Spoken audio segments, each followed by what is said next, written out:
Hi, my name is Mason Bavaro, and this is my book review for Wayward Creatures by Dana Lawrence. Wayward Creatures is a captivating story that is sure to hook the reader with many relatable and impactful themes displayed throughout. The story starts with us meeting our two main characters, Gabe, a preteen boy, and Rill, a coyote. Both of these characters are in the adolescent stage of their life, and with that comes a lot of changes and learning how to navigate those changes. Gabe is dealing with the reality of struggling middle school friendships, money, and family issues, while Rill is feeling the pressure of being a teacher/caretaker of her younger siblings, along with the guilt of her previous sibling's death weighing on her. Both of these characters are dealing with a lot of new and big feelings, a lot of which is anger. While I do not resonate with Rill, as I have not thankfully lost a sibling, I can share the feelings that Gabe is experiencing, as I have gone through some similar situations at this age. I can attest that when things like this are happening at home and the friendships that you would have leaned on start to fail, loneliness can creep up on you in ugly ways. In the story, we can see that Gabe tries to cope with this by acting out in hopes to get attention and show his old friends that he is still quote-unquote cool, and Rill decides she is leaving her pack and is going to become a lone coyote.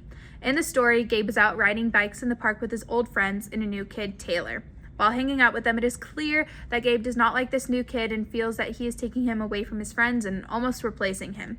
To show the boys that he is better than Taylor, he decides to go to a gas station and steal fireworks.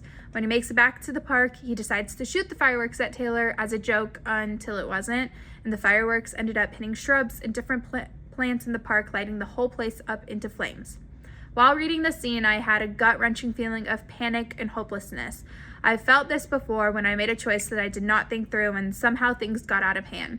There's no worse feeling than feeling helpless and confused at how something so small turned into something so catastrophic.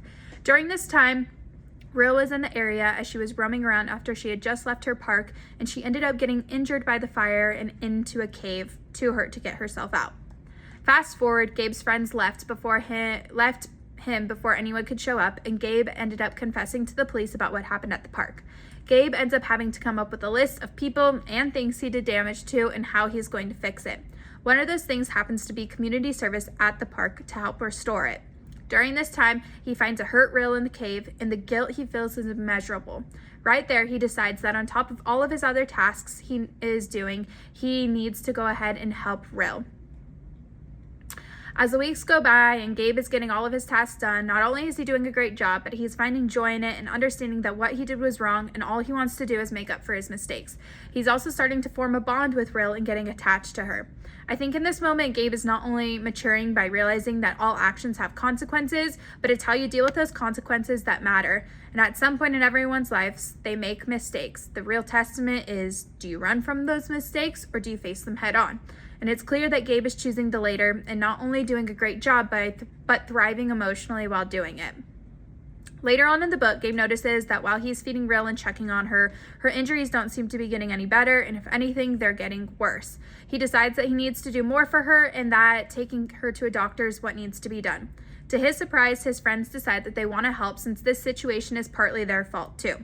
When Gabe shows up to feed Rill one day, she's gone, and with a little bit of digging, Gabe finds out that she was taken by animal control.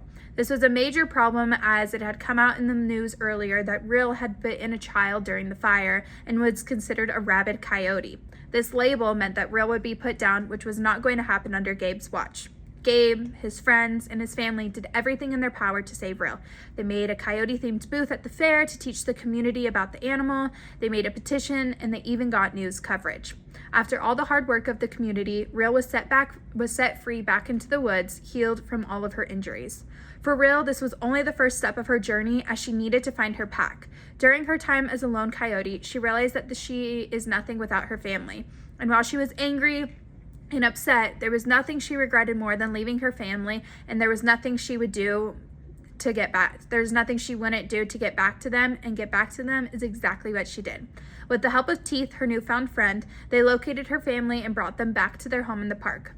Gabe and his family ended up making up and getting through their rough patch. Gabe's dad got a new job, and his mom and sister began to see him as more than just a little kid. While I think we can all relate by saying that families are always going to have bickering moments, it's the ability to come back and be there for one another during hard times that matters the most, which is what Gabe's family showed. Looking back over the story, both of these characters started by feeling disconnected and angry with their families and the world around them. I too have felt this with my family and life, as I'm sure most people have. Families can be tough to navigate, especially when there's past trauma and big changes for multiple people. Things can often pile up and feel like too much, and feelings can start to feel like a burden, and anger takes over. Mistakes happen, and learning to deal with the consequences can be a raw and vulnerable time. Overall, I would give this story 5 stars, as it's not only relatable to most people out there, whether you're looking at Gabe or Rill's perspective, but it shares the message with all readers what it's like to feel utterly alone, disappointed in yourself, and that actions have consequences.